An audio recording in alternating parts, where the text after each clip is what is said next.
दोस्तों, जैसा कि मैंने वादा किया था आपसे कि जैसे ही RO का डिटेल नोटिफिकेशन आएगा मैं आपके लिए एक एक जानकारी दूंगा।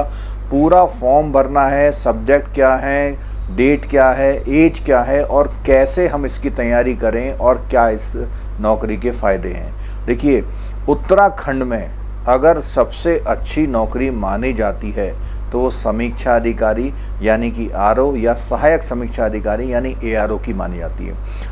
इस नौकरी के फ़ायदे क्या हैं? इस नौकरी के फ़ायदे हैं कि एक ही जगह लगभग पोस्टिंग रहती है, ट्रांसफ़र का झंझट नहीं रहता। तो ये इनकी जो फ़ायदे हैं उनको जानने से पहले हम ये देख लें कि ये फॉर्म कौन सी डेट से स्टार्ट होगा, कैसे भरना है, उसके बारे में पहले बात करते हैं, फिर बात करेंगे इसके फ़ायदों की। तो जो लोग भी इसकी तैयारी कर रहे हैं इस वीडियो को पूरा देखिएगा।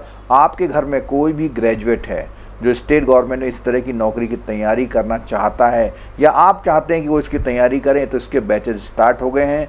आप इसके लिए हमसे कांटेक्ट कर सकते हैं। चलिए चलते हैं डिटेल के बारे में और बताते हैं कि क्या क्या है इस नोटिफिकेशन में। देखिए, उत्तराखंड लोक सेवा आयोग ने ये जो है 8 सितंबर को ये नोटिफिकेशन जारी किया है। इसमें जो बोला गया है कि इसकी जो लास्ट डेट है वो 29 सितंबर तक है, यानी 29 सितंबर तक रात तक आप इस फॉर्म को भर सकते हैं और उसी दिन उसी समय तक आपको इसकी फ़ीस भी जमा करनी होगी। और ऑनलाइन में कोई चेंजेज अगर आपने कोई मिस्टेक कर दी है तो 5 अक्टूबर से 14 अक्टूबर तक आप इसमें सुधार भी कर सकते हैं अगर कोई आपसे गलती हो जाती है तो। इसके अलावा बहुत सी ऐसी जानकारियां हैं जो बहुत बारीक जानकारियां हैं। इसको पढ़ने के लिए हम इस वीडियो में नहीं बताएंगे, लेकिन इस PDF का लिंक नीचे डिस्क्रिप्शन बॉक्स में आपको दे देंगे। चलिए बात करते हैं कि कितनी पोस्टें आई हैं। तो देखो, इसमें RO एंड ARO यानी समीक्षा अधिकारी और सहायक समीक्षा अधिकारी। तो अगर हम बात करते हैं समीक्षा अधिकारी उत्तराखंड सचिवालय में, तो मैंने जैसे बताया कि ये पोस्टें सचिवालय में, राजस्व परिषद में और जो उत्तराखंड लोक सेवा आयोग है जो खुद एग्जाम करा रहा है वहाँ पर भी समीक्षा अधिकारियों की ज़रूरत होती है। तो समीक्षा अधिकारी की अगर बात करें जो कि उत्तराखंड सचिवालय में है, उसकी 53 पोस्ट हैं और डिफरेंट कैटेगरी के हिसाब से रिजर्वेशन है। और समीक्षा अधिकारी अगर हम उत्तराखंड लोक सेवा आयोग की बात करें तो 8 वैकेंसी वहाँ पर आई हैं। उसके बाद समीक्षा अधिकारी राजस्व परिषद कार्यालय में आई है, 8 वैकेंसी यहाँ आई हैं। और ये जो सहायक समीक्षा अधिकारी की अगर पोस्ट की बात करें सचिवालय में 60 हैं और लोक सेवा आयोग में सहायक समीक्षा अधिकारी जो हैं 2 हैं और राजस्व परिषद कार्यालय में 6 हैं। तो कुल मिला के 137 वैकेंसीज हैं। तो आपकी मेरिट सिंगल बनेगी, जिसकी एलिजिबिलिटी जहां बनती है वहां पर वो फिट हो सकता है, यानी एक ही एग्ज़ाम से ये सारी पोस्टें भरी जाएंगी। आपका जो इच्छा है कि सचिवालय में आए तो वहाँ पे अगर मेरिट अच्छी है तो आपको वहाँ आएगा, नहीं तो थोड़ा नीचे वाली पोस्ट आपको कोई मिल सकती। अगर इस समीक्षा अधिकारी की डिटेल जानकारी की बात करें तो समीक्षा अधिकारी नाम का पद रहेगा। दोस्तों, अगर सैलरी की बात करें समीक्षा अधिकारी की तो बहुत अच्छी सैलरी है। ये 47,600 का जो पे स्केल है, इसमें लगभग 42% का DA और HRA अगर मिला लिया जाए तो ये लगभग 75,000 से ज़्यादा की सैलरी बनेगी। बहुत अच्छी सैलरी है। 75,000 रुपये से आपकी जो है सर्विस स्टार्ट होगी और आगे जाके काफ़ी आगे जाएगी और आगे जा कर के ये राजपत्रित अधिकारी में भी इसकी पोस्ट जो है कन्वर्ट हो जाती है। तो इसलिए ये बहुत अच्छी सैलरी है। अब बात करते हैं एजुकेशनल क्वालिफिकेशन की। देखिए, जो भी आजकल वैकेंसीज आती हैं उसमें सबसे पहली बात है कि उसको क्या होना चाहिए, स्नातक उपाधि यानी कि ग्रेजुएट होना चाहिए। दूसरा, कंप्यूटर में 4000 की डिप्रेशन की उसकी पर आवर की स्पीड होनी चाहिए। तीसरा, कंप्यूटर पर अंग्रेजी कर सकने वालों को अधिमान दिया जाएगा, यानी जिसको अंग्रेजी भी आती होगी उसको थोड़ी सी वरीयता दी जाएगी। और कंप्यूटर का बेसिक जो आधारभूत जो नॉलेज होती है फंडामेंटल, उसका आपका टेस्ट होगा और उस टेस्ट में window, MS Word, Excel, Access और पावर पॉइंट इन सब की टेस्टिंग होगी, यानी आपको कार्य आना चाहिए और इसकी जो है टेस्टिंग वहाँ पे लैब में होगी। ये क्वालिफाइंग नेचर का होगा जिसमें 40% मार्क्स आपके आने चाहिए। जिन लोगों ने प्रादेशिक सेना में 2 साल का जॉब किया हुआ है या NCC का B सर्टिफिकेट है तो उनको भी थोड़ा सा अधिमानी होगी, यानी जब 2 लोगों के मार्क्स इक्वल होते हैं तो उस समय पे इसकी वेटेज वहाँ पर मिलेगी। अब बात करते हैं दोस्तों एज की। देखिए, एज जो है 21 से लेके 42 वर्ष तक है और इस 42 वर्ष में जो भी रिजर्वेशन कैटेगरी में कुछ एज रिलैक्सेशन मिलता है, किसी को 3 साल का, किसी को 5 साल का, किसी को 15 साल का एक्स सर्विसमैन को, तो वो इसमें शामिल हो जाएगा। दोस्तों अब बात करते हैं सहायक समीक्षा अधिकारी की, जिसका पे स्केल है 44,900 का। तो 44,900 के हिसाब से जो सैलरी मिलेगी कम से कम 60,000 प्लस मिलेगी। जो सैलरी मिलेगी वो 60,000 प्लस सैलरी मिलेगी। बहुत ही अच्छी सैलरी होगी इसमें। और इसमें जब जो क्वालिफिकेशंस हैं वो बिल्कुल सेम वही हैं जो हमारे समीक्षा अधिकारी के लिए है। एज भी उसमें वही 21 से 42 साल है। और एज की जो गणना की जाएगी वो 1 जुलाई 2023 से की जाएगी, यानी 1 जुलाई 2023 को आपकी ये एज होनी चाहिए। इसको अप्लाई करने के लिए जो हाउ टू अप्लाई का लिंक यहाँ वेबसाइट पे दिया हुआ है, मैं स्क्रीन पे दिखा देता हूँ आपको।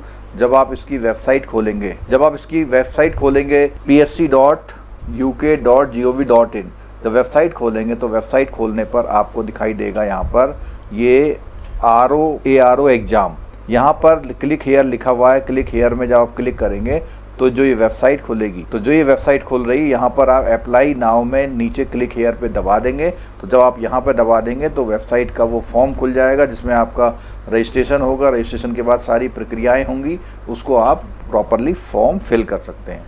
दोस्तों बात करते हैं बैचेज की। देखिए इसमें क्या है, अधिकतर वो लोग हैं जो पहले से कहीं जॉब कर रहे हैं, तो इसके लिए एक ऑप्शन दिया हुआ है हम लोगों ने कि इसका जो बैच है मॉर्निंग में 9 बजे से पहले या 5:30 बजे के बाद में 2 बैच बनेंगे।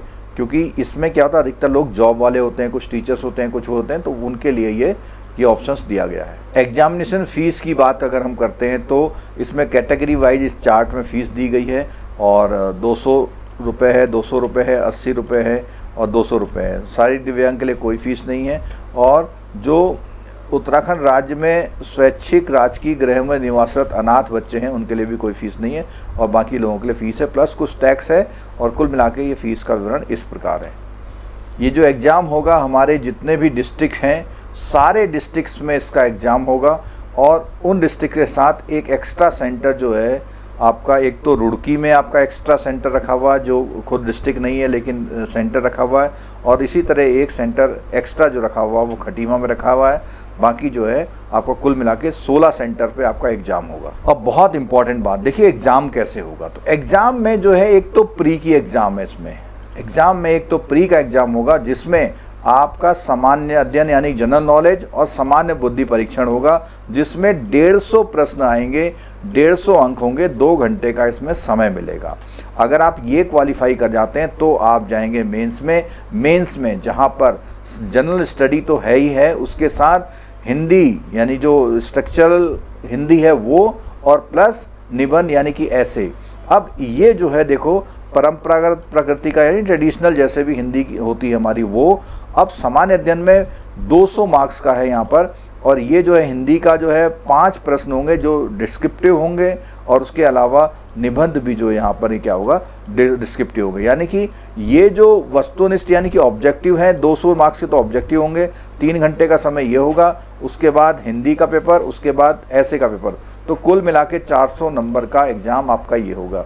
अब बात आई जब ये जो प्रयोगात्मक परीक्षा लिखा हुआ है इसका मतलब कंप्यूटर टेस्ट है और टाइपिंग की स्पीड का होगा।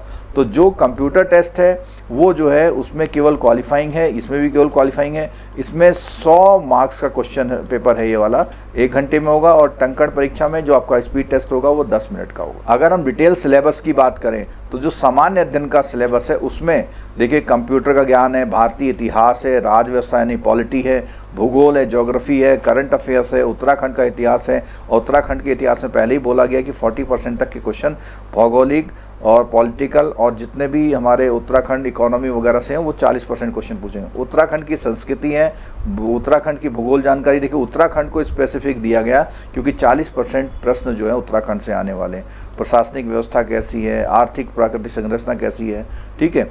उसके बाद जब बात आती है प्री की तो उसमें एक सामान्य बुद्धि की जो बात आ रही है, जो ये 50 नंबर का पेपर होगा वो सामान्य बुद्धि का होगा। सामान्य बुद्धि का मतलब थोड़ी मैथ, थोड़ी रीजनिंग, थोड़ा इस तरह के क्वेश्चन होंगे। अब बात करते हैं दोस्तों मुख्य परीक्षा की यानी मेन एग्जाम की। तो मेन एग्जाम में जैसे हमने देखा था सब्जेक्ट लगभग वही हैं, बस एग्ज़ाम का जो नेचर हो जाएगा वो नेचर आपका डिस्क्रिप्टिव हो जाएगा, यानी कि डिटेल्स में आपको उन प्रश्नों के उत्तर देने होंगे। जो आपका हिंदी का पेपर होगा मेंस में जैसे आपने देखा जीएस का पेपर है, उसके बाद हिंदी का पेपर है, तो हिंदी के पेपर में बिल्कुल यह साफ साफ दिया हुआ है कि जैसे इसमें कॉम्प्रिहेंशन यानी गद्यांश आएगा, इसमें शीर्षक वगैरह लिखने को आएगा, उसमें क्या है फिर एक सरकारी पत्र को लिखना हुआ टेबुलर फॉर्म में सार लेखन, उसके समरी बनाना हुआ, उसके बाद पत्राचार यानी कि डिफरेंट टाइप के पत्र और नोटिस टिप्पणी वगैरह होती हैं उसके बारे में, फिर कुछ जो है वो पारिभाषिक शब्दावली का रूपांतरण होगा। यहाँ पर 12 शब्दों में से कोई 10 करने हैं, हिंदी से अंग्रेजी होगा और अंग्रेजी से हिंदी को दोनों ट्रांसलेशन के आएंगे। निबंध का जो पेपर है वो निबंध के पेपर में उसमें खंड क में साहित्य, सामाजिक और राजनीतिक क्षेत्र होगा, खंड ख में विज्ञान और आर्थिक और कृषि व्यापार होगा, खंड ग में राष्ट्रीय अंतर्राष्ट्रीय घटनाक्रम, प्राकृतिक आपदाएं, भूस्खलन और ये चीज़ें होंगी। और अगर हम बात करते हैं टाइपिंग टेस्ट की, तो टाइपिंग टेस्ट में देखो जैसे हमने बताया था कि एक तो हिंदी टाइपिंग होगी 10 मिनट की, जिसमें 4000 की डिप्रेशन चेक की जाएंगी और आपका कुछ 10 मिनट का कुछ क्वेश्चन आंसर के साथ ये पेपर होगा। तो ये टाइपिंग टेस्ट है। तो कुल मिला के ये हमने आपको बता दिया कि कब अप्लाई करना है, एजुकेशन क्वालिफिकेशन क्या है। इसके बाद भी अगर आपकी कोई क्वेरी आप जानना चाहते हैं कुछ इसके बारे में तो ये चलिए बात करते हैं इस नौकरी के फ़ायदे की। देखिए सबसे पहला फ़ायदा कि नॉन ट्रांसफरेबल टाइप की जॉब होती है कि जहां आपकी पोस्टिंग होगी लगभग वहीं रहेगी। सचिवालय जब तक देहरादून में रहेगा तो देहरादून में रहेगा, लोक सेवा आयोग जब तक हरिद्वार में रहेगा तब तक पोस्टिंग वहाँ रहेगी। जो लोग ट्रांसफरेबल जॉब को पसंद नहीं करते हैं उनके लिए बहुत अच्छी, और जो लोग स्विच करना चाहते हैं उनके लिए इससे अच्छा मौका नहीं आ सकता, क्योंकि अगली बार ये वैकेंसी 4 या 5 साल बाद आएंगी। तो जिन लोगों को स्विच करनी है जॉब, वो लोग इस जॉब को बहुत बेहतरी से पसंद करते हैं, वो लोग तैयारी शुरू कर सकते हैं। उनके लिए जॉब में अगर है तो सुबह और शाम के बैचेस हमने बता दिया आपको, जो आपको कंफर्टेबल हो आप उस बैच में ज्वाइन कर सकते हैं। और एक और फ़ायदा इसका क्या है कि आप जब सचिवालय में रहते हैं तो आपकी 5 डे जॉब है यहाँ पर, क्योंकि यहाँ पे 6 डे नहीं 5 डे जॉब है। दूसरा, राज्य सरकार में किसी भी विभाग का कोई भी काम हो तो आपका काम जो अगर कोई परेशानी हो रही है तो कोई परेशानी दूर हो जाती है। क्यों? क्योंकि सब आपके कंट्रोल में होता है। ठीक है, उसके अलावा सैलरी अच्छी है और प्रमोशन के भी चांसेस अच्छे हैं, क्योंकि प्रमोशन अगर आप देखेंगे तो इसके बहुत तेज़ गति से प्रमोशन होते हैं। तो ये इतनी सारी बातें जो हमने आपको बताई तो ये इसके फ़ायदे के तौर पर है। और उत्तराखंड में एक बहुत ही अच्छी नौकरी मानी जाती है समीक्षा अधिकारी की। तो आप लोग या आपके कोई जानने वाले अगर ग्रेजुएट हैं तो उन सबसे रिक्वेस्ट है कि इस लिंक को उन तक ज़रूर शेयर कीजिएगा, जिससे उनको उसका फ़ायदा मिल जाए। ये एग्ज़ाम मैंने भी दिया हुआ है, मैंने भी मेंस तक क्वालिफाई किया हुआ, तो मुझे पूरा पता है कि एग्ज़ाम कैसे होता है। जो हमारे फैकल्टी हैं उन्होंने भी इसका एक्सपीरियंस लिया हुआ है, तो वो प्रॉपर इसकी तैयारी आपको करा सकते हैं। तो दोस्तों, ये जानकारी कैसी लगी? वीडियो को ज़रूर ज़्यादा से ज़्यादा लोगों को शेयर कर दीजिएगा, और अगर आप कोचिंग ज्वाइन करना चाहते हैं तो ज्वाइन कर लीजिएगा। Thank you so much.